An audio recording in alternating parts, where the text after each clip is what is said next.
சேலம் போன்ற பெருநகரங்களுக்கெல்லாம் ஹிதுமத்துக்காண்டி உடன் அழைத்து செல்வார்.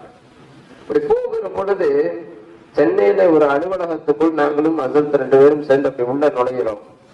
ஒரு பிச்சைக்காரனை விரட்டுவதை போல விரட்டினார். இந்த அலுவலகத்துக்குள் இருக்கக்கூடிய உரிமையாளர் பிச்சைக்காரனை விரட்டுவதை போல எங்களை விரட்டினார். எனக்கு அது புதிதாக இருந்தது. நான் கொஞ்சம் முகம் சூழ்ந்து போனேன். ஹசரத் அவர்கள் அதை பற்றி லட்சியமே பண்ணிக்காம சரி வாப்பா போலாம் என்று சொல்லி சாதாரணமாக கடந்து வருகிறார்.